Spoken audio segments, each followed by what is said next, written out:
आप जोड़ते हैं सीधा सीधा रास लीला था मतलब कृष्ण सबके साथ सेक्स करते थे।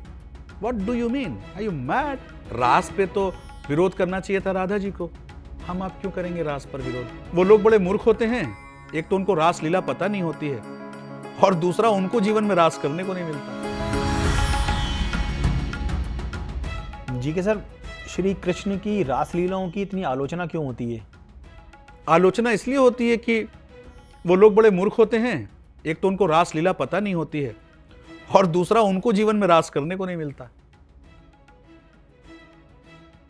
जो लोग कृष्ण की रासलीला पे प्रश्न उठाते हैं, विशेष तौर पे एक विशेष समुदाय के लोग जो हमारे धर्म संस्कार और संस्कृति पे विशेष उंगली उठाते हैं, वो विशेष इस पर टिप्पणी करते हैं। और उनसे जरा पूछो कि उनके पास स्त्री के सम्मान का कितना भाव है, उनके अपने यहां स्त्री के कितने सम्मान किस किस रूप में बताए गए हैं। अब जहां तक सवाल है कृष्ण के रास लीला का, तो कृष्ण तो रास लीला करते थे, तो इसमें अपराध क्या है? हमारी गोपियां होंगी तो हम भी रास लीला कर सकते हैं। रास लीला होती क्या है, पहले इसको तो समझें। रास लीला होती क्या है, इसको तो समझें। वो लीला जिसके हर कृत्य में रस हो, जहां संवाद में रस हो, जहां की संगीत में रस हो, जहां की वार्ता में रस हो, जहां के प्रेम में रस हो, जहां के अनुभव में रस हो। रास लीला को आप किसके साथ जोड़ते हैं? आप जोड़ते हैं सीधा सीधा रास लीला था मतलब कृष्ण सबके साथ सेक्स करते थे। What do you mean? Are you mad? Out of your mind? You are stupid. You are fool. That is रास लीला. That is not संभोग। और उनके रास लीला में कहीं आलिंगन भी नहीं आता, जिसको आप कहते हैं हग करना, गले लगाना। निधिवन में तो कहते हैं रोज शाम को रासलीला होती है वहां पर। किसके साथ? और उनकी गोपियां जो उनकी सखियां हैं। किसके साथ? कृष्ण भगवान के साथ। तो रास लीला क्या होती है? रास लीला कितना समझते हैं आप? नहीं, वो तो अभी आपने समझाया कि नहीं, इसके पहले आप कितना समझते हैं? या आम आदमी रास लीला को क्या समझता है? रासलीला रोमांस समझता है। रोमांस ही समझता है। उसको लगता है रास लीला मतलब रोमांस। रोमांस रोमांस की उत्पत्ति प्रेम से होती है। कृष्ण के साथ गोपियों का प्रेम था और वो रास करते थे तो समाज में नहीं करते थे, जैसे आपने बताया निधि वन में ही करते थे ना। और वो रास में सबको प्रेम से संतुष्ट करते थे। और ये अपराध कैसे, जरा मुझे समझाओ।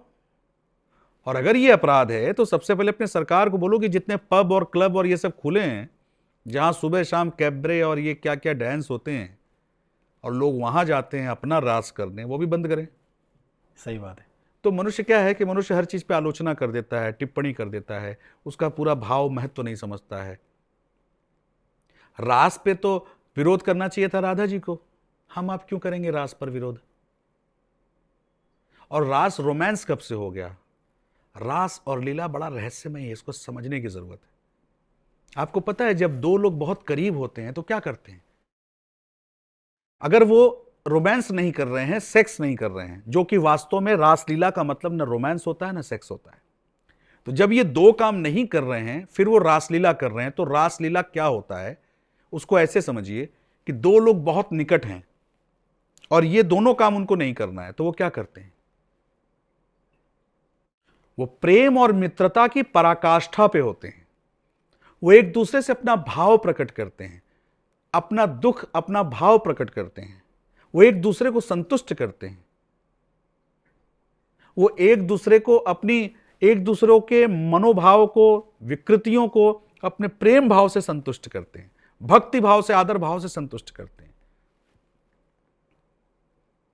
रास लीला का मतलब क्या रोमांस होता है?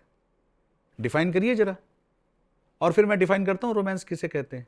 नहीं, हम लोगों ने तो यही सुना था कि रासलीला का मतलब, सब देखिए बेकार की बातें। हमारे साहित्य को, हमारे शास्त्रों को, हमारे देवी देवताओं की कहानियों को, हमारे देवी देवताओं को लोगों ने बहुत मजाक बना दिया। पर अब वो ज़माना चला गया, अब इतना आसान नहीं है। अब हिंदू समझता है, हिंदू जागृत है और देश का शासन भी इतना संतुलन रखा है कि हिंदू धर्म पे इतना ज़्यादा अपमानजनक टिप्पणियाँ या अपमानजनक व्यवहार अब होना इतना ना आसान है, ना संभव है, ना होना चाहिए, ना हम होने देंगे। हम भी खड़े हैं, आप भी खड़े रहो। हमें सिर्फ अच्छी बातों का प्रसार करना है। हमें बुरे लोगों की बुराइयों के पीछे भाग के उनके साथ कोई विच्छेद करके उनके साथ कोई तनावपूर्ण वातावरण नहीं क्रिएट करना है। वो बेवकूफ़ हैं जो बोलते हैं, उनको बोलने दो। जिन्हें बहन मासी का फर्क नहीं पता, वो कृष्ण की रासलीला पे टिप्पणी करेंगे, उनकी क्या औकात है? उन्हें पता है क्या? भाई, जिस संस्कृति में 27 कुल तक विवाह न होते हों, जिस संस्कृति में अपने गोत्र में विवाह न होता हो, जिस संस्कृति में अपने खानदान की 7 पीढ़ी में विवाह न होते हो, उसको ज्ञान देने वो आएंगे जो अपनी मौसी के साथ, अपनी बुआ के साथ, अपनी चाची के साथ, अपने चाचा के साथ। बहरहाल किसी इस तरह की बातों पे कोई फायदा नहीं है, तो हम लोग प्रेरणादायक बातें करेंगे।